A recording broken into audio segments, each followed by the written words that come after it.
Лайв эхлүүлээ.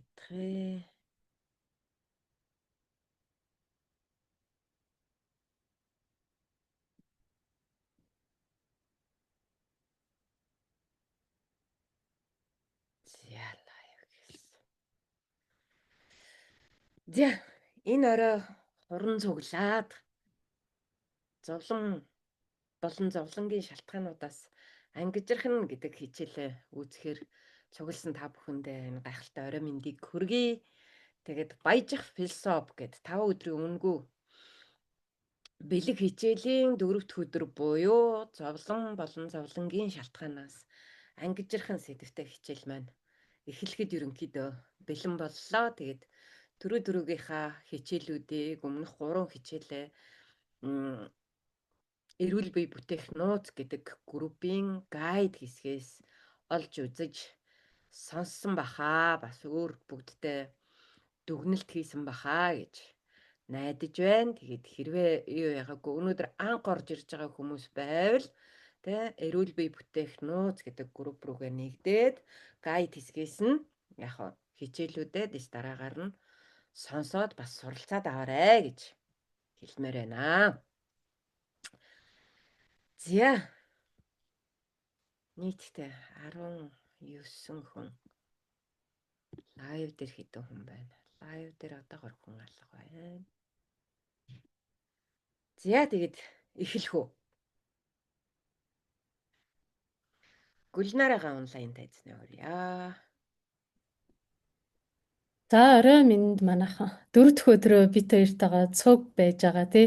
Идэвхтэй тууштай байсан та нартай талархъя. Тэгэл өөрийнхөө оюун бодолд мэдлэгт эрүүл мэндэд хувь нэмэр оруулах гэж тий хөрөнгө нэг талаар эн чин цагаа зөөрүүлээд эрүүл мэндийн боловсрал авна гэдэг маань хөрөнгийг өөртөө бий болгож байгаа л гэсэн үг. Мэдлэгийн хөрөнгийг тий.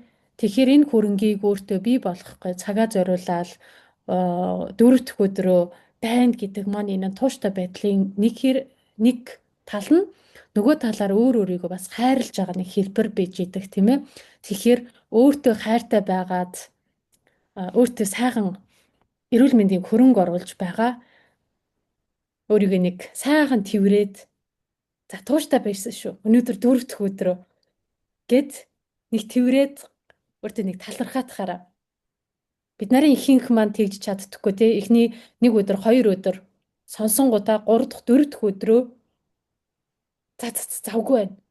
Тэгснээс хоолоо хийгээд идэх минь гэдэг ч юм уу тий. Хүүхдүүдийнхээ аль эсвэл өөр нэг асуудал проблемуудыг шийдэд хий гэж байгаа юм шиг өөртөө хайн ханддаг.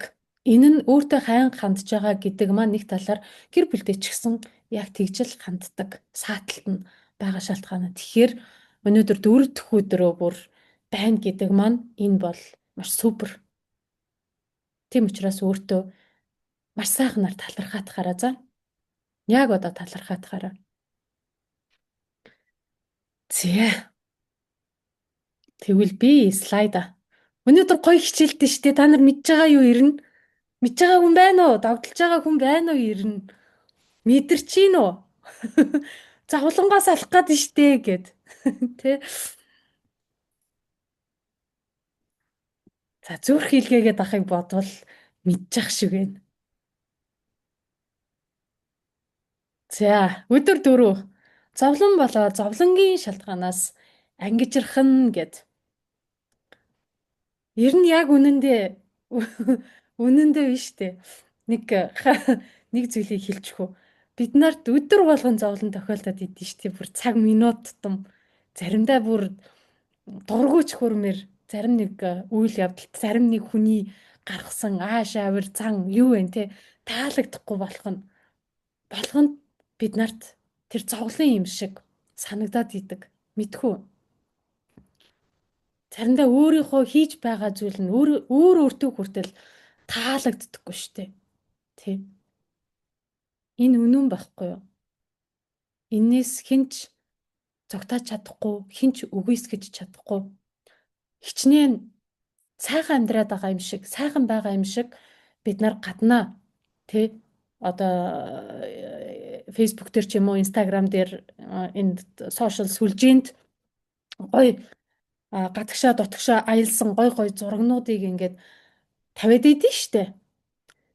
Тэгсэн мөртлөө тэрний ард ямар нэгэн тийм нэг зовлон биж идэг байхгүй юу? Дутуу зовлон тэрийг яах вэ гэдэг нэг санаа зовлтууд тий.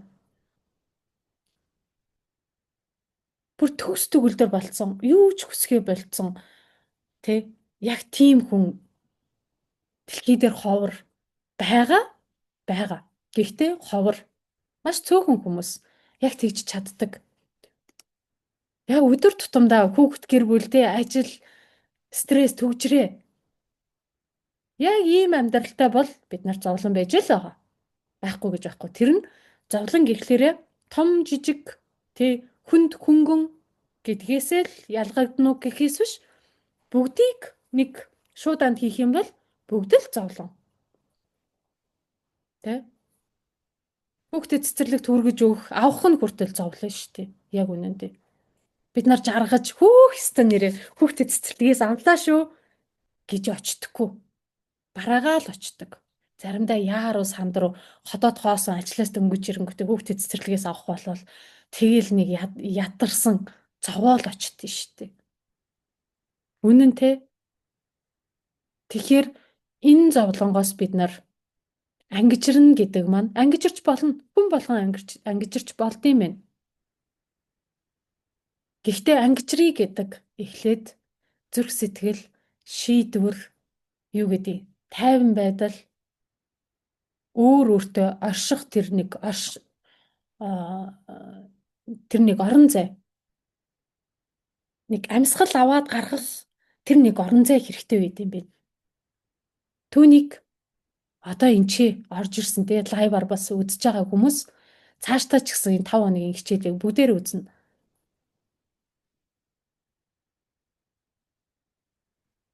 Тэгэхээр сая юу ярих гэж хэлээ? Мартцсан.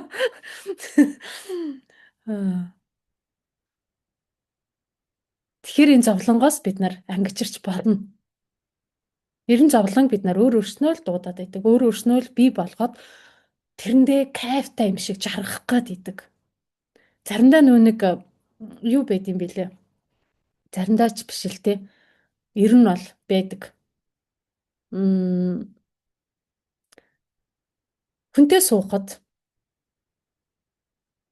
аав ээжээ сонгож төрөхөд бид нар өөрсдийнхөө тэр бараагүй тэр зовлонгоо ингэж дуусгаагүй үедээ яг тэр хүмүүстэйгээ тийм аав ээжийг тийм хань ижил эхнэр нөхрийг тийм үр хүүхдийг сонгож идэг. Энэ дэлхийн хууль ерөөсөө энэ чинь эргэлдэж байгаа. Хэрвээ өнөөдөр чамд надад тулгарч байгаа зовлонгоо жаргал болгож хувирхахаас нааш тэр зовлонг бид нар өөртөө ямар нэгэн байдлаар их бах хэмжээгээр саяны хэлбэр хэмжээгээрээ татчихийдэг. Энийг чи хизээ шийдэх хүртлээр байж л байна. Хизээ шийдэх юм бэ гэж асууж байгаа юм шиг. Дон гэл нэг бол тархинд зоогоод, нэг бол нуруунд зоогоод, нэг бол хөлөнд аваачаал тэгэлдэг чулуу аваачаал тавьчин тэ. Яг тийм байдлаараа хорвоо дэлхийн ертөнц бид нарыг хүчрхэх болгох гэж тэрнээс биш зовоох гэж биш. Ийм нэг жижигхэн зовлонгуудыг өгдөм байна. Бэрхшээлүүдийг, саадыг, тодхрыг. Тэгэхээр зовлонгоо давна гэдэг маань бид нарын хийх ёстой, давах ёстой даваа. Тэгээ суралцах ёстой хичээл болж хувирч байна. Тэ?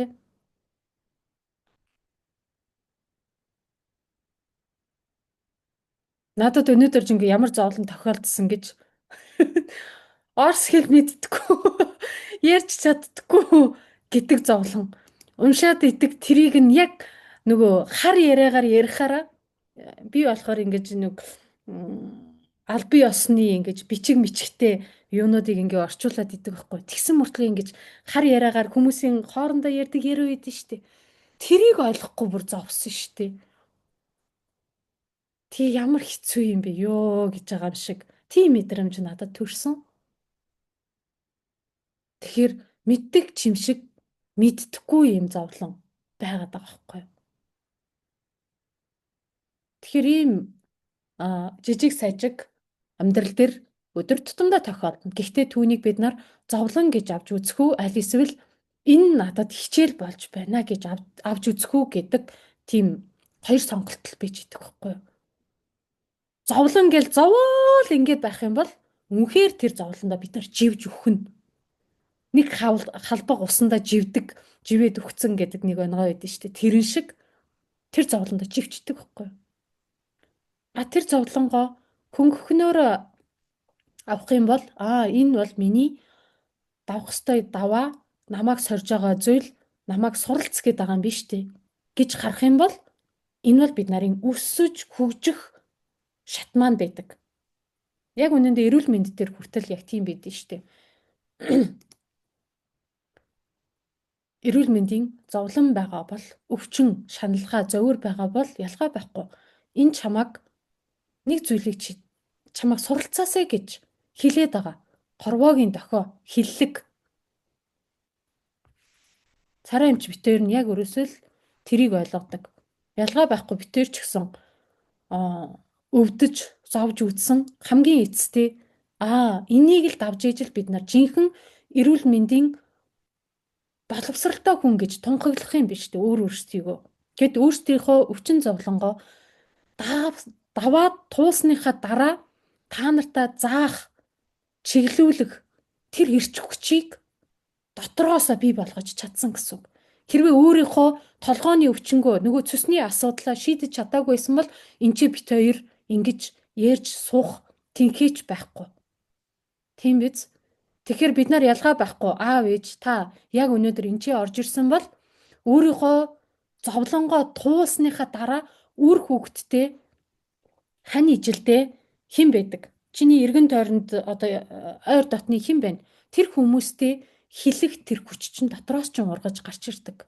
Тэрнээс биш өөрийнхөө толгойнхоо өвчнгөө намдааж чадахгүй байж ч үр хөвгтдээ тэгээч ингэж хүйтэн болж гэн дулаан авцаа өмсөөч гэл 1000 өглөөч нэмэр байхгүй. Өөрөө толгоонд нөгөө малгайгаа өмсөж гардаггүй юм байж ч гэл хүүхдүүд бид нарыг зүгээр л ажиглаа харж идэг. Тийм биз? За, тэгвэл зовлон гэж юу вэ? Энийг болохоор бие махбодын өвдөлт махан биений саяны өвчин зовлон баггүй. Махан биений өвдөлт. Сэтгэлийн дарамт. Энийг та нар маань ойлгож байна те? Сэтгэлийн дарамт гэдгийг чиний хувьд яг юу гэж ойлгоод байна? Комент хэсэгтээ бичээдгээрэй манайхаа. Сэтгэлийн дарамтыг. Чиний хувьд сэтгэлийн дарамт нь яг юу байна вэ? Хүн болгонд өөр штэ. Адилхан байдаггүй. За махан бие дээр одоо бид нарын нөгөө 12 одоо бүх эд эрхтэнгүүд дээр ямар нэг өвдөлтүүд те зовиорууд байдаг. Тэр гээд ойлгочих. За сэтгэлийн дарамт нь чиний хувьд яг юу юм бэ? Гэт нэг үгээр ч юм уу хоёр үгээр нэг бол богинохон өгүүлбэрээр хариулатгаараа манайхаа бүгдээрээ. За. Дээр нь энэ сэтгэл санааны хүнд байдал. Дааж давшгүй хүнд байдал маань бид нарын мэддгээр нөгөө үхэл хагцал гэдэг зүйл тийм ээ. Хамгийн хүнд нь тэр штэ үхэл хагцал. Дараа нь бид нарын хилж заншснаар эдгэршгүй өвчин. Гэхдээ тэр эдгэршгүй өвчин бол эдгэрдэг үг нь бол. Гэхдээ бид нар тэгээ заншчихсан. Тэр заншсан маань бид нар энэ бодолтоо 100% бүрэн итгэцэн байгаад л нөгөө сэтгэл санааны хүнд байдал мэдрэгддэг байхаа. Тэ? Үхэл хагцлыг мэдрээгүй хүн тэр зүйл хол байд юм билээ. Хол тэрийг ойлгохгүй.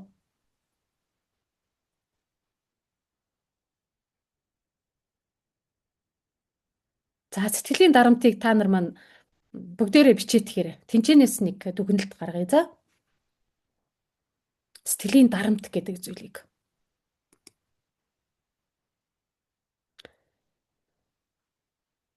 За тэгвэл энэ зовлонгийн шалтгаан хаанаас үүсдэг юм бэ гэдэг асуулт гарч ирээд байна те. Бүгдээрээ зовлон юм бол энэ шалтгаан нь хаанаас үүсдэг юм бэ?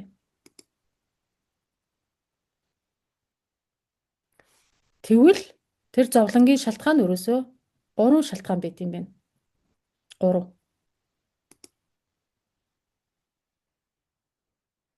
За махан биеийн төвшөнд энийг жоохон дэлгэрүүлээд тийм ээ. За муу хооллолт муу хооллолт гэх юм уу? Хооллолт муу гэх юм уу? За хөдөлгөөний дутагдал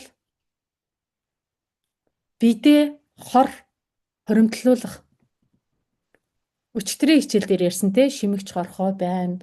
Хор гэдэг маань хаван байгаад байна. Өөр юу гэдэг бөөрийн чулууч байна. Одоо бүх эд эрхтэнгүүдийн үрвслүүд байна. Бүгдээрээ хор штэ үрвсэл гэдэг маань. Тэгээд нөгөө цөсөнд хоримтлагдсан чулууч байна те. Бүгдээрээ хор. За ийм хорнууд. Тэгээд илүү чиний махан бие дээр байх ёсгүй илүү зүйл ургацагч байж болно. Тэгээд цөсөндөө ургацаг байна, эн тэндээ ургацаг байна те. Гистамиум юу байна? Энэ болгон гэсэн үг. Тэгээд дутуу амралт, унтаж чаддаггүй, дутуу нойртой аль эсвэл юу? Өдрийн 24 цагт өөртөө амралт өгдөхгүй.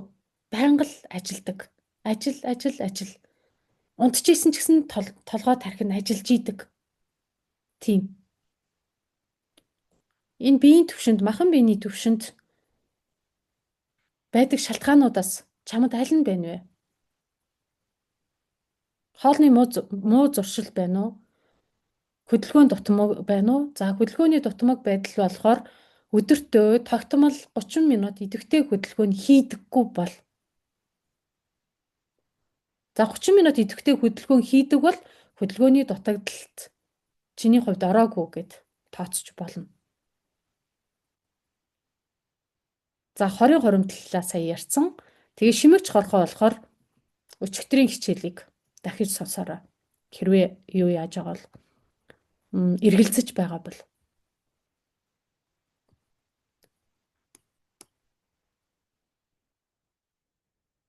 За хоёрдугаарт нь болохоор зовлон үүсдэг шалтгаануудад сэтгэлийн төвшөнд айдас байна. Нөгөө сөрөг сэтгэл хөдлөлүүд байгаа тийм ээ. Уур хилэн байна. Гомдол байна. Өршөөж чадахгүй байх байна. Сэтгэлийн төвшөнд. За энэ 4-5-аас чамд аль нь байна вэ? Айдас байна уу? Гэхдээ тэр айдас нь юутай холбоотой гарч ирж байна вэ? Тэр айдас нь бодит юм уу? Бодит биш. Тархины төсөөлөл юм уу? Манай хүүхдүүд тэгчих үедээ, ингэчих үедээ хичээл ном нь муудчих үедээ гэдэг санаа зовнол өрөөсөө айдас байгаа байхгүй юу? Тийм бааз. Иймэрхүү жижиг сажиг зүйлсүүд бүгдээрээ л зовлон. Сэтгэлийн төвшингийн зовлон. Тэгвэл энэ зовлонгоос ангижрах нь энэ айдсаасаа салахыг л хэлж байна. Гэхдээ бүр айдасгүй болчихно гэдэг зүйл өрөөсөө биш. Тэрийг яг айдас мэдрэгдсэн үедээ барьж аваад ойлгох ухамсарыг хэлж байгаа. Сөрөг сэтгэл хөдлөлөөс сална гэдэг маань ойлгож ухамсарлахыг хэлдэг. Уур хилэн ч гэсэн бид нар уурлалгүй яа. Тэгээ ууралт нь шүү дээ. Би ч гэсэн ууралдаг. Сая эмч нартай хүртэл би уурлал гараад ирсэн. Тэрэн шиг байхгүй юу? Тэгээ гарсныхаа дараа инээд үрээд байгаа юм чинь. Сана. Тэгэхээр энэ нь би яг сэтгэлийн төвшөнд хүртлээ ууралсан уу? Аль эсвэл хөнгөхөн өөрөө ажиглаж анзаарах төвшөндөө ууралсан уу? Гэдгээрээ ялгагдана. Уураа тэгээл өстө нэр хамаг юм а. тарааж хайх уу? Би ууралчлаа штэ. Байж болно. Тэ? Энэ дотроо байгаа ингээд оволцсон сэтгэл хөдлөлийг гаргачихж байгаа хэлбэр байхгүй юу? Хэрвээ энийг би дотгошоогоо ингээд хумаад дарцсан бол энэ нь миний сэтгэлийн төвшөнд нөгөө эд эрхтэнд минь ингэж багалзуурдсан одоо саяны нөгөө нэг илүү миний биед байх ёсгүй зүйлсүүдийг ургуулад гаргаж ирдэг зүйл байхгүй юу?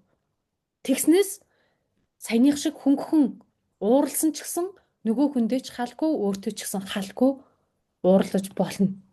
Тэ? Гомдолч бас байна.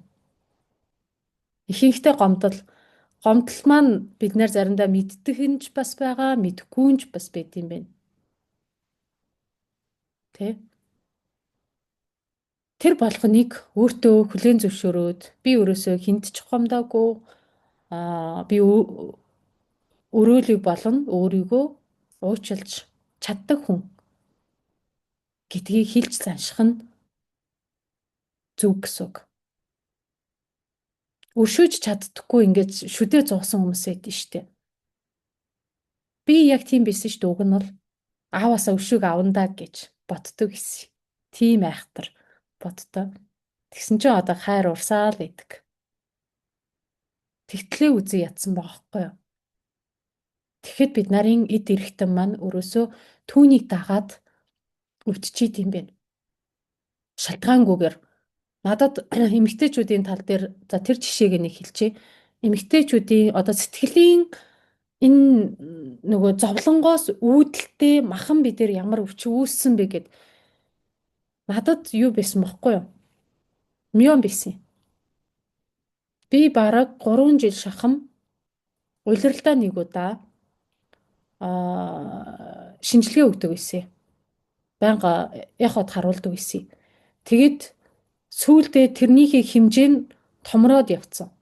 Хамгийн сүүлдээ 4.5, 5.5 ч үлээ тэр хавцаа болцсон. Уг нь бол 1.1-д 2.1 хэдэн сантиметр байсан бохгүй юу? Тэгсэн чинь томроод идэг. Уг нь алуу малаа нөгөө нэг шимэгдүүлдэг хамгийн гой сайхан эм тариануудаа уг нь хийгээд байгаа мөртлөө 3 сар болоод яхад үзүүлэхэд нөгөөх маань ингээд томроод идэг тэгсэн мөртлөө надад ямар нэгэн зовир байхгүйсэн. Хэрвээ өвдөлт үүсэх юм бол их налхас дээр очиод ахуулаараа гэд эмч маань тэгжсэн бохгүй 3 дахь эмнэлгийн тэнцээ нэг хувийн эмнэлэгт үзүүлдэг байсан. Тэгээ 2 3 жил тэгээ явцсан. Яг тэр үедээ саяны нөгөө миний өшөө авалт гэдэг зүйл миний зүрх сэтгэлд ингэж оволцоод бэж ийсэн. Тэгээ дараа нь энэ яагаад юунаас болоод ингэж үүсд юм бэ гэсэн чинь эмчнэр өрөөсөө тэгээд хянаад явъя. Ажиглаад явъя гэдэг үгнээс өөр юм хэлдэхгүй. Ажиглая, харъя. Гэхдээ тэгээд дэмжлэгээ байхгүй мó. Гэл нөгөө хитэ галаануудаа л тариулна. Энд тенттэй хүйсэндээ ч юм уу гуйны дотор талдаа ч юм уу тий шимэгдүүлнэ гэд. Ихт өрөөсөө шимэгдэхгүй байсан. Тэгээ хамгийн сүүлдээ яасан бэ гэсэн чинь энчээ нүүж ирснийхээ дараа тэрнээс өмнө би бас нилээл сэтгэл зүйтэй бол нилээл ажилласан. Ер нь бол 20 оноос бол ажиллаад эхэлсэн байсан.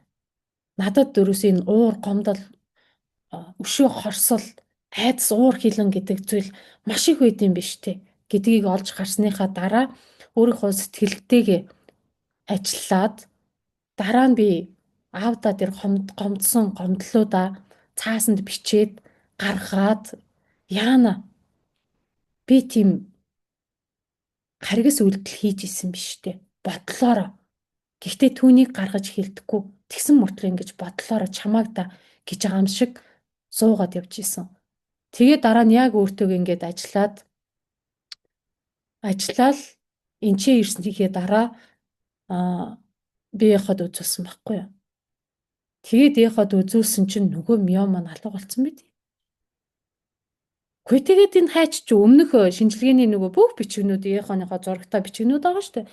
Тэрийг ингээд үзүүлээд намайг ингээд 3 сар болгоод хянуулаад яваараа гэсэн харин энчээ ирээд би 6 сар болчлоо. Яасан бол гэж санаа зовоод би ингээд ирж ийна гэсэн чинь тийм юм байхгүй ингээд тэгээд идэг. Гээ танаа энэ яг ч буруу хараад энэ миний ингээд урд урдныхаа шинжилгээнүүд энэ биш үү?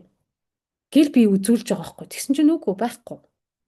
Тэгээ би бүр итгэхгүй дахиад нэг хотын төв рүүгээ арай сайн гэсэн явахад дахиад очиод үзүүлж байгаа байхгүй. Тэгсэн чинь байхгүй. Тэгээ шалтгаан нь үгүй энэ тэгээ томроод исэн жижигрэхгүй исэн штэ. Энэ яагаад ингэ алга болчихвоо гэсэн чинь дараа нөгөө бясалгалаа хийгээ сууж исэн чинь надад орж ирсэн зүйл нь тэр миний дотроо ингэж нөгөө өшөө авалтыг тавьж явуулсан байна. Тавьж явуулсныхаа дараа миний савнд ургасан тэр миом алга болсон байгаа байхгүй юу. Бодтой энэ над дээр тохиолдсон хамгийн том бодит жишээ байдаг. Тэгэхээр энэ сэтгэлийн төвшөнд бид нар энэ уур омог айдсыг тех тусмаа махан бид нар тийм нэг илүү зүйлсүүд ургадсан биш үү гэдэг зүйлийг олж харж байгаа байхгүй юу. Энэ вэ гэд. Тэгэхээр бид нар сэтгэлээ маш сайн ажих хэрэгтэй байдаг. Зовлонг бид нар өөрсөндөө үүсгэх юм байна. Тэрнээс биш одоо аав намайг миний охин намайг одоо өшөө авах хүртлээ үзэн ядтлаа. Надад дургу гэж аав бол мэдэхгүй шүү дээ. Тэгсэн мөртлөө миний дотор тийм сэтгэлийн хор явж исэн байхгүй. Тэрийгэ угааж сэвэрлсэн гэсэн үг. За 3 дугаарт нь болохоор ухамсарын төвшөнд. Ухамсар гэдэг маань бид нарын нөгөө бодол дотроо бодол дотроо өөрийгөө таниагүй. Би хинбэ гэдгээ мэдээгүй. Өөрийнхөө үн цэнийг мэддэггүй, өөрийгөө үнэлж чаддаггүй гэсэн үг. Үнэлж чадахгүй байгаа хүмүүс яаж харагддаг гэж маш амархан битг. Маш амархан. Энэ дотоод чимээгүйтэй холбогдож чадахгүй байх гэдэг маань өөрийгөө байнга нухчин дардаг. Зүрх сэтгэл нь ямар нэгэн зүйлийг хүсээд тахад нөгөө тархи маань ажиллаад үгүй энэ штэ гэл төрүүлээл нөгөө төрөмгийлээл зүрх сэтгэлээ сонсохгүй. Чи жоохон байжээ. Би наан чи мэдчихээн. Би тэтэн их сургуулийг тэтэн дипломтаа ингээд төгссөн. Би наатах чи мэднэ гэдэг. Энийхээ ардталт нөгөө эго гэдэг зүйл яваад байгаа байхгүй юу? Ухамсар тарих бодлороо бид нар өөрсөндөө зовлон дуудаж идэг. Энэ нь мэддэг ч гэсэн мэдэхгүй зовлон гэсэн үг. Мэдэхгүй зовлон. Би ч гэсэн яг тийм бэжсэн шүү дээ. Уг нь бол хэдэн жил ингээд суралцсан, хэдэн жил ингээд гой компанид ингээд ажиллаж исэн. Надаас би баг мэднэ гэж байгаа юм шиг явж байгаа л нэг л өдөр пад хийгээл хагалгааны орон дээр хүй төвөрөнд очиход л би мэдж байгаа байхгүй. Надад эрүүл мэндийн боловсрал байхгүй юм байна. Би юу ч мэддэггүй юм байна гэдгийг ойлгож ирсэн. Тэгээ хамаг юма баглж карманда хийгээд юу ч мэдэхгүй юм байна гэд цав цагаан цаас болоод өөрийгөө дахиж сургаж эхэлсэн. Энэ нь өөртөөгөө танилцаж эхэлсэнтэй холбоотой гэсэн үг. Би яг юу хүсэж байгаа юм бэ? Миний энэ өвчин юутай холбоотой үүсэж байгаа юм бэ? Юуны төлөө би ингэж өглөөнөөс орой хүртэл ингэж ажиллаад идэм бэ? Ажлаас хоцорно гэдэг бол миний хувьд байж боломгүй зүйл. Хизээч би ажлаас хичээлээс 10 жилдээ ч их сургуульд ч 14 жил ажиллахад хүртэл 1 ч минут би ажил тасалж үзээгүй хүн байдаг. Бодоод үзтээ 1 ч минут. Нэг бол 30 минутын өмнө, нэг бол цагийн өмнө би ажил дээрээ байждаг. Хичээл дээрээ ч гэсэн их сургуулийг 5 жил сурахдаа би яг энэ зарчмыг баримтлаад ирсэн маань миний сааталт маш хатуу өөрийгөө ингэж хатуу барьсан үзэл байгаа байхгүй юу? Чи тэгж болохгүй. Цагчаан алт. Өрөөсөө хоцорч болохгүй гэж хатуу суудсан. Хэрвээ ямар нэгэн зүйлээс хоцрох юм бол би стресстэй эхэлдэг. Тийм байдаг байсан. Эний сааталт нөгөө миний айдас яваад байгаа байхгүй юу? Би хоцорчих вэ дээ гэсэн. Чи 1 ч минут хоцорч болохгүй шүү дээ гэж байгаа юм шиг ингэж оволцоод гарч ирдэг. Чамд тарих толгоонд ухамсарын төвшөнд ийм зүйлсүүд байна уу? Ийм зовлон байна уу? Энэ чамаг өвчнийг ургуулгад нөлөөлдөг хүчин зүйлсүүд юм шүү. Тийм биз? За. За ингээд үндсэн 3 зовлон гүйсгдэг 3 шалтгаан байт юм байна. 3 том, 3 агуулгаараа. Тэн дотроо ингээд салаалаад өөр өөрсөндөө ингээд жижигээр чимэхээр те. Үй чи энэ ч биш те. Уур минь нааш нь гараад дэр гэж байгаа юм шиг бид нар таниад түүнийг хүлээн зөвшөөрөөд тавихын тавьж явуулаад цэвэрлэхийн цэвэрлээд гаргахын гаргаад хогийг хаяхын хаяад гэсэн. Тиймэрхүү цэвэрлэгээнүүдийг бид нар хийдэг гэсэн үг. Ойлгомжтой байна тийм ээ? За дараагийнхаа сараагч маань зовлонгоос нь ангижруулад өгдөө. За тэгэхээр ерөнхийд нь базаад ярихад уламжлалт хангах ухаанд те өвчин үүсгэгч, өвчин зовлон үүсгэгч үндсэн 3 шалтгаан гэдэг. Уур, мунхаг, тачаангуй гэж. Тэгэхээр уур нь бид нарын сэтгэлтэй холбоотой тий. Тэгээд тэр нь дотроо юу байх вэ гэхээр атаархал, тийм ээ, ховж базалт, тэгээ хулгай хийх, юу гэдгийг сөрөг муу бүхэн нөгөө сэтгэлийн хэртэй байгаа байг. Өчигдрөөс хойш сэтгэлийн хэрэг гэдээ ярьсан шүү дээ. За тэгэхээр мунхаг нь юутай холбоотой вэ гэхээр нөгөө бодлын хэртэй. Мунхаг учраас яг уу? Мунхаг учраас нөгөө олон гаргалгаануудыг, олон өнцгүүдийг бодож гаргаж ирж чадахгүй бодлын хэрэгтэй. Бодохоор л яг нөгөө бодын сэр дөрв байна штэ л гэд хэрүүл хийгээд идэг те. Тэрнтэй яг ижилхэн мунхгийн шалтгаан гэж байдаг ахна. Тэгэд гурав дахь нь болохоор тачаангуй. Тачаангуй гэдэг нь одоо хүсэл шунлын гэдэг юм уу.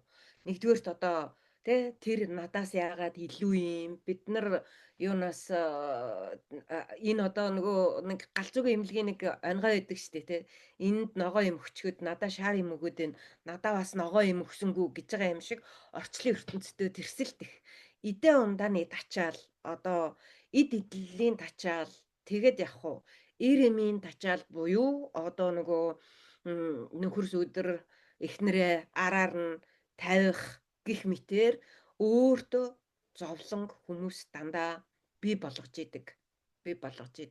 Тэгээд ардталт нь нөгөө зовлонгоосоо зүхтаах шалтгаанууд нь болохоор зэрэг яг хулгай хийх, худлаа ярих, юу гэдгийг те бусад бүх дараагийн тэр зовлонгоос салбарлсан бусад мөчрүүдийг нь авчраад овоолоод хайчдаг.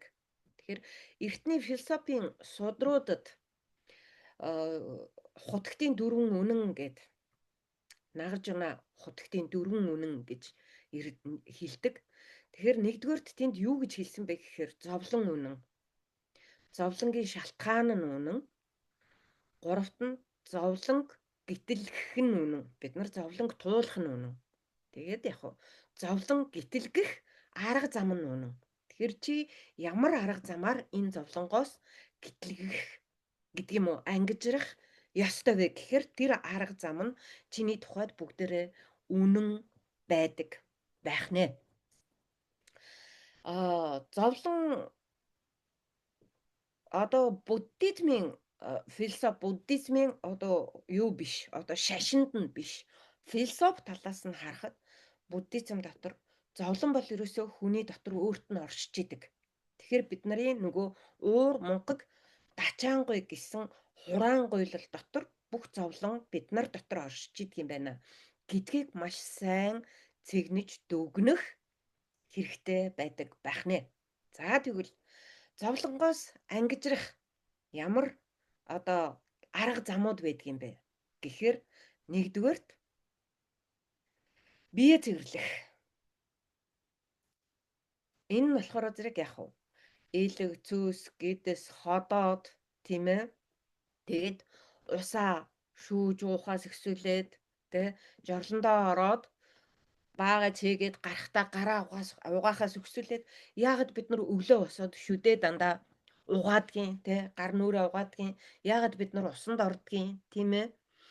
Яагаад бид нар үсээ угаадгийн яагаад бид нар савн шампунь одоо ангижруулагч гих мэтийг эргэлдгийн гэхээр зэрэг биеийн цэвэрлэгээний одоо бүх хэсэг хуухаар дамжиж юу орохгүй, одоо бохир орохгүй, үс тослогдож, муухай өнөртөж, хажуу орчиндоо хүмүүст одоо тав тухыг алдуулахгүй гэх мэтэр. За, хоёрдугаар арга зам нь болохоор зэрэг сэтгэлээ цэвэрлэх. Сэтгэлээ цэвэрлэх. Энэ нь болохоор зэрэг нөгөө уур үүсгээд байгаа, нөгөө атаархлыг үүсгээд байгаа. Тэр нөгөө уур унтуу атаархал нөгөө хэрүүл мэрүүл хийх гээл ингээд байгаад идэг. Тэр сэтгэлийнхаа учир шалтгааныг олно гэсэн үг. Яагаад үг гэвэл нь тэр хүн муудаа биш. Тэр энэ бидний амьдарч байгаа орчлон муудаа биш. Яг уу тэр шалтгаан нь миний дотор байгаад байгаа юм байна. Тэ?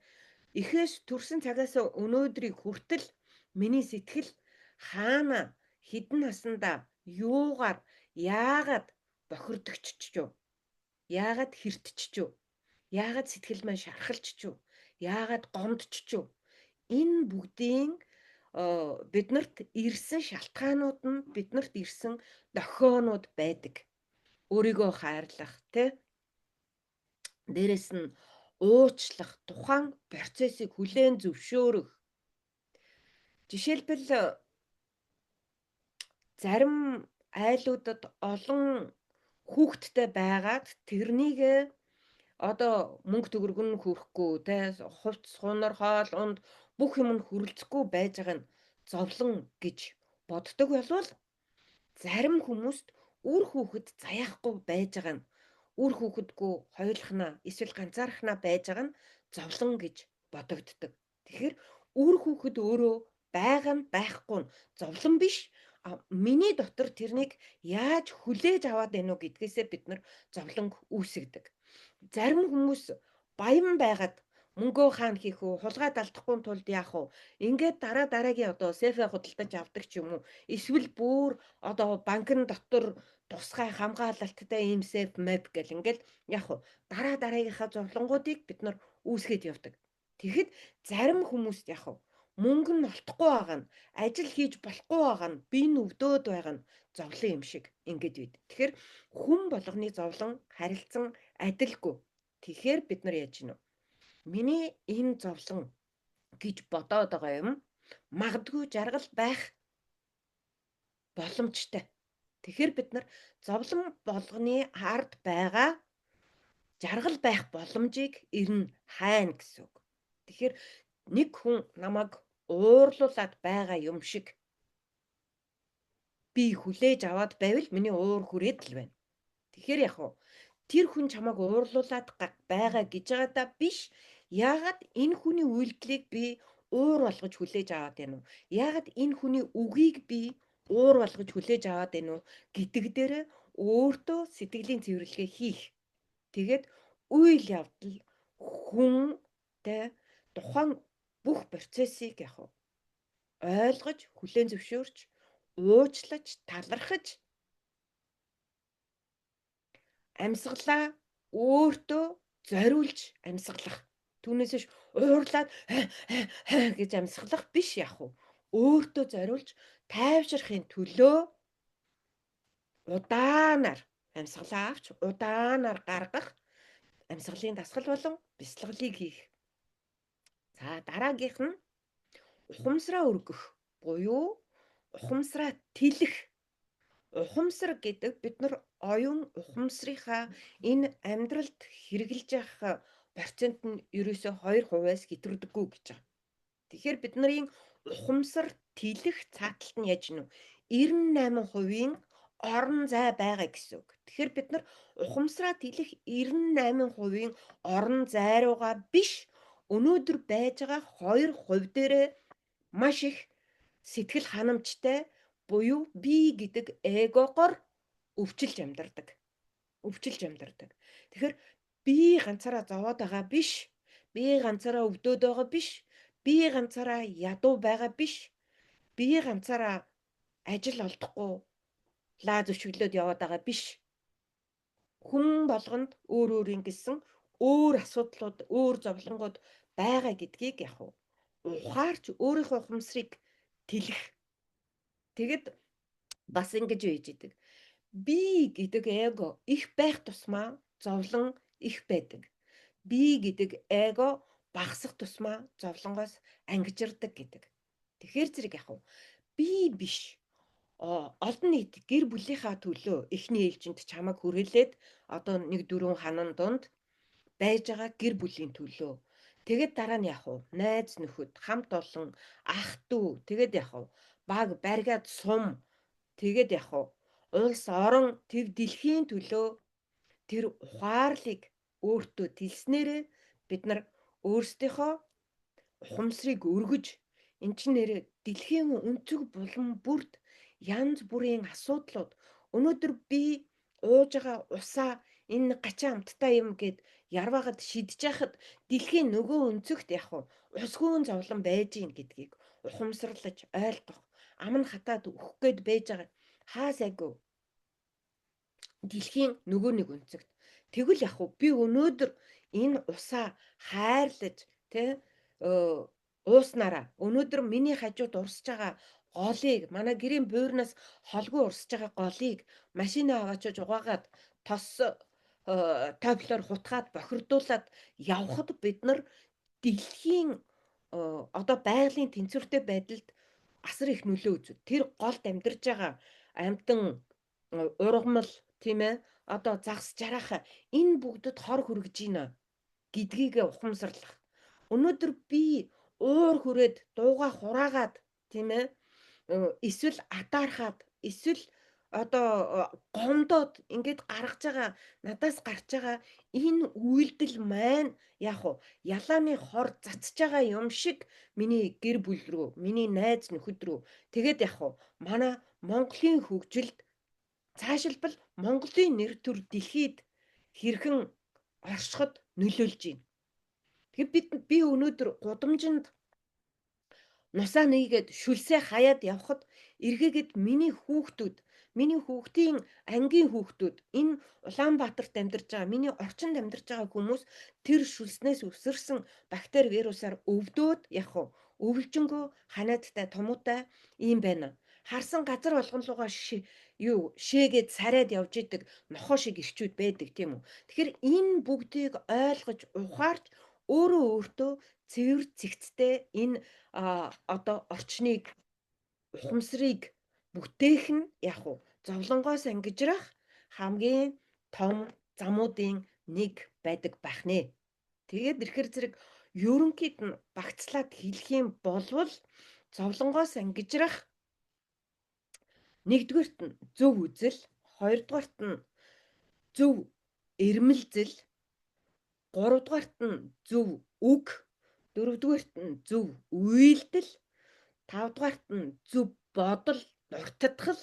Тэгэхээр бид нарын нөгөө уур мунхаг гэдэг юмнууд чинь бидний өнгөрсөн түүхээс бидний туулаад ирсэн нөгөө амьдралын сэтгэлийн шархнаас болоод байна гэдгээ ойлгож зөв дуртатгал тэр болоод өнгөрснөөсөө сайныгаа аваад баярлаад талархаад цаашаа явна уу гэхээс биш буцаж уур нь хүрээд те 15 жилийн өмнө миний тэр нэг хүргэн ах эсвэл манай ангийн тэр нэг банд намайг тэгж уур хүргэж тэгж гомдоож ээж билээ гэд 15 жилийн дараа тэгээд яваад байх нь бид нарын зовлонгийн шалтгаан болоод идэх юм байна. Тэгэхээр сэтгэлийн шархтайгаа нүүр тулж тэрнийг ухаарч өөрийнхөө одоо ухамсараа өргөх, дээшлүүлэх, тэлэх энэ процессууд маань бид нарын зовлонгоос ангижрах хамгийн гол түлхүүрүүд гэдэг юм уу арга замууд байдаг юм байна. За тэгээд 8 дугаарт нь буюу хамгийн одоо дүт хүн болгон өдөр болгон хийж болох тэр юу болохоор зэрэг амьсгал дээрээ төвлөрөөд бясалгал хийх. Тэгэхээр ерөнхийд нь багцлаад хэлвэл энэ үйлдэлүүдийг бид нар өдөр тутамдаа олон давтамжтай хийж нөгөө гутлаа өмсдөг шиг, шээчгээд өмдөө татдаг шиг, өглөө босоод шүдээ ухаадаг шиг, шээс хөрхөөр жордон руу гүйж очоод шээдэг шигээ өөрийн амьдралын чухал нэг хэсэг болгож хөвшүүлэх тусмаа бид нар зовлонгоос тэр болгон ангижирч идэг. Нөгөө уур хүрэх давтамжууд, нөгөө шунал хөдлөх давтамжууд бүгд яг уу багасаар нэг мэтгэд дэлгүүрч орж худалдаа авалтаж ийхгүй зөвхөн хэрэгцээтэй те одоо маах төмөс ногоо юу гэдгийг түүнээс харсан гутал болгоно арзмаар болгоноор нь эсвэл өнгө болгоноор нь аваад шкафанда өмсөхгүй дараадаа байх нь яг уу нэгдүгürt миний мөнгийг хүртэл өрн таран хийгээд байна. Эргээгээд миний сэтгэл санаа тавгүй болоод байгаа нь нөгөө шунлаасаа үүдэлтэй дахиж очиж мөнгөө үрчгээд сэтгэл санаа тавгүй болоод байгаа нь миний мөнгө дуусах гээд байна. Надаа мөнгө байхгүй байна. Ажил олдохгүй байна. Яавал их мөнгө олох уу? Гих мэтэр санаа зовнож мөнгөгүй болвол одоо тэгээд үлсэн штэ. Тэрнийгээ яах вэ? Энийгээ яах вэ? Гэдэг дараагийн зовлонгийн түлхүүрээ өөрөө өөртөө бэлдээд байдаг. Тэгэхээр яаж ийн вэ? Байнга мөнгө бодоод байж байгаа хүн мөнгөгүй дөрөвчөндөх эсвэл тансандах мөнгө нь багасаад ах тусам өөртөө итгэл байхгүй. Энэ мөнгнөөс л чиний амьдрал хамаарад байгаа юм шиг амьдраад байхаар зэрэг зовлон, улам өсөөд үржээд идэг юм байна. Өсөөд үржээд идэг юм байна. Эцсийн бүлэгт зовлон биднэрт зүгээр л энэ амьдрал дээр бид нар яах гэж ирсэн бэ гэхээр зовлонг байгаа нь үнэн юм чинь, туулах нь үнэн юм чинь, шалтгаан нь үнэн юм чинь, тийм ээ. Тэгэхээр арга замуудаа туулах арга замуудаа зөв хэрэгжүүлэх л гэж энэ амьдрал дээр төрж ирсэн. Тэгээ энэ бүгдийг ойлгож ухамсараад тэлснээр бид нар 100% ухамсараад тэлсэн тэр тохиолдолд бод буюу одоо нөгөө гэгэрсэн хүн гэдэгт хүрэх. Тэгэхээр бид нарын бие дотор, сэтгэл дотор, бодол дотор тэнцвэр алдагдаад байгаагийн дохио одоо юунууд нь мэдээллүүд нь биднэрт яг уу өвчин маягаар ирж идэг. Тэгэхээр сэтгэл санаа чинь тогтворгүй байгаад байгаа болвол тэ ямар ч шалтгаангүй уйлмаар санагдах, уурчин хөрөх, атаархах, тэгээд өөртөө итгэлгүй байх гэх мэтэр. Бодол чинь тавгүйтэд, бодол чинь тэнцвэр алдагдаад байгаа бол дандаа муу бодол, өхлийг бодох, хин нэгэн өгчих үедээ айдас тийм ээ түгшүүр энэ мэтэр хүүхдээ гараа явахад л тэ хаалга хаагдаагүй байж хат л аль хэзээ тархинд яг уу машин дайруулж агаар төсөөлөгдөх ч юм уу тэ эсвэл яг уу арай нэг нас бийт хүрсэн шилжилтийн насны байдаг юм уу 18 19 хүрсэн эрэгтэй хүүхдээ гараа явал арх уугаад хүнд зодуулж байгаагаар төсөөлөгддөг ч юм уу. Тэгэхээр энэ бүх бид нар дотор байж байгаа зовлон гэж нэрлээд байгаа энэ зовлонгийн шалтгаан гэж нэрлээд байгаа бүгдээрээ яг уу бид нарын амьдралыг ерөөх биш харааж идэг. Тэгэхээр бид нар яг уу бие хоргүйжүүлэх, бие хоргүйжээд ирэхээр сэтгэл амраад тайвшраад ирдэг. Тэгээд ирэхээр зэрэг яг уу нөгөө хөдөлгөөн хийхээс залхуу хүрээд гараад гүүхээс залхуу хүрээд алхахаас залхуу хүрээд эсвэл яг уу хөл гар өвдөж байгаа юм шиг бүгд хүлэгдсэн юм шиг байж байгаа тэр одоо зовлонгууд зөвхөн бие хоргүйжүүлснээр бие цэвэрлснээр багасаад ирдэг.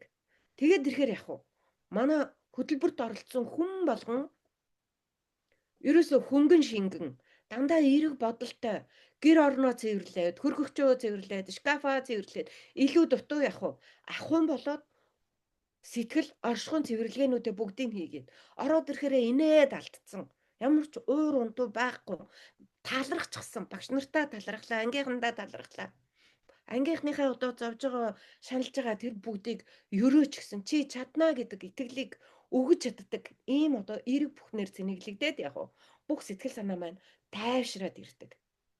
За тэгээд энэ бүх юмнуудыг өөртөө шингээгээд хийгээд ирэхээр зэрэг өөрийгөө таних дараа нь надаа ямар ур чадвар байгаа юм би өшөө ямар их ирч хүчтэй юм тэр бүгдийгээ таних өөр шин зүйлийг уурлал гомдол тэлчлэл агсан тавиал аашлал ингээд л яг тунирхаад ингээд байж ах биш өөрийгөө илүү хөгжүүлэх.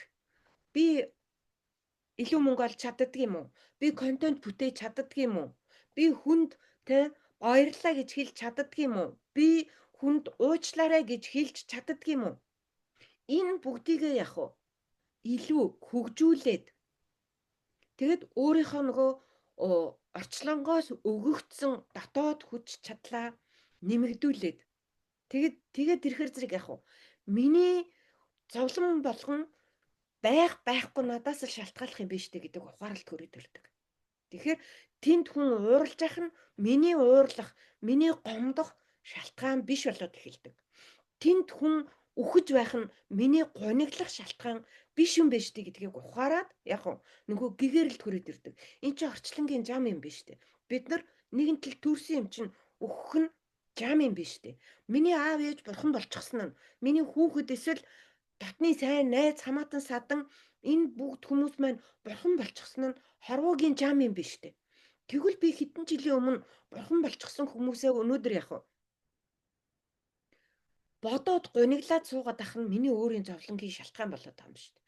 Орчлон ертөнцтэй хорвоогийн жамтаа тэрсэлдээд байгаа юм биш үү гэдэг ухаарлуудаа өөртөө авч эхэлдэг. Ингээд ирснээр яг дотоод тайвшрал.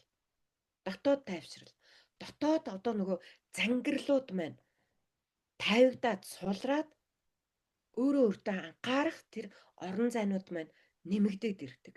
Тэгэхээр зөвхөн өөрийнхөө бодож байгаа бодол, өөрийнхөө сэтгэл зүйн амгалан тайван байж байгаа байдал, өөрийн хэлж байгаа үг, өөрийн үйлдэж байгаа үйлдэл дээр анхаарлаа төвлөрүүлээд гаднаас ямар ч яг шалтгаалсан тэр уур хүргэсэн новш тэр намайг гомдоосон дургүй хүргэсэн одоо юу гэдгийг те ийм байдлаар өөрөө өөртөө зовлонгийн шалтгаанаа үүсгэхэ болоод ирэхээр яг бид нарын өвдөлт намд нь нөгөө баригдчихсан хүлэгдчихсэн гიშгэж чадахгүй өвдөг тохоогоор хатгаад те такси барьсан ч гэсэн жолооч нь таалагдахгүй те эсвэл дотор байж байгаа бензин тосны юм уу эсвэл цацсан өнөртүүлсэн өнөртэй усных нь өнөр таалагдахгүй ингээд байж их тэр бодлуудаас хүртэл за таксины мөнгө байхгүй зовлон байна штэ тэгэнгүүт за автобусын чихэлдээ цуухаар зэрэг тэнд өнөртөж байгаа хулмас шивэрний өнөр таалагдахгүй ийм байдлаар бид нар дандаа яах вэ өөртөө зовлонг үүсгэхэ болоод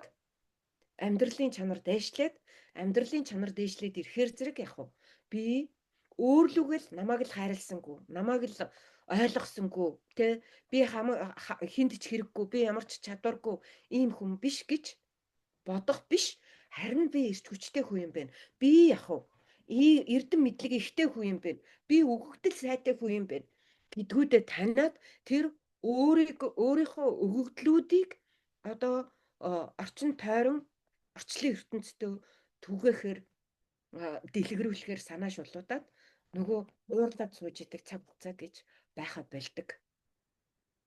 Тэм болохоор яг надад зовлон үүсгээд байгаа шалтгааныг нь олох хэрэгтэй болохоос биш хин нэгэн хүн тэр зовлонгийн шалтгаан болоод байх юм бол тэр зовлонгоосоо бид нар ангижирч чадахгүй хин нэгэн хүн лөө хин нэгэн үйл явдал руу хин нэгэн одоо процесс юм руу бурууга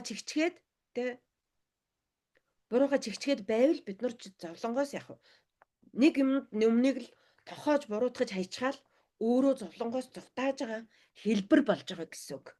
Хэлбэр болж байгаа. Тэгэхээр зовлонгийн шалтгааныг арилгавал зовлон өөрөө арилна. Эрүүл бие бүтээх зам нь зовлонгоос чөлөөлөгдөх хамгийн шууд бөгөөд үр дүнтэй гаргалгаа арга зам. Тэгэхээр эрүүл бие бүтээхийн тулд эрүүл сэтгэлтэй, эрүүл бодолтой, эрүүл үхтэй, эрүүл үйлдэлтэй байх хэрэгтэй. Тэгэхээр эрүүл үйлдэлүүд маань архи угаад, тамхи татаад, чихрийн шижинтэй байж чихрлүү донтоод, өөрөө амгалан тайван биш үйжээж хэрүүл хийгээл, ийм байдалтай байх биш. Энэ нь өөрөө бид нарын энэ орчлон ертөнцид төрж ирсэн хиндэж гай болохгүйгээр яах вэ? Эсрэгээр би төрж ирсэн шүү гэдэг тэр өөрийн эрч хүч, энерги, өөрийн гэрлээд үгээж нэр төртэй амьдрахад бид нарыг замчилдаг. Зөв. Гайхалтай.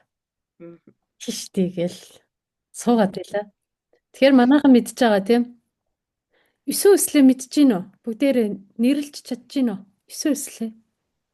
За нэг дуржигнуулаад бичээд гэж. 9 өслийн хамгийн ихнийх нь юу гэдэг вүлээ? За. Болохгүй бол хамгийн ихний 3-аа бичээд хэрэг.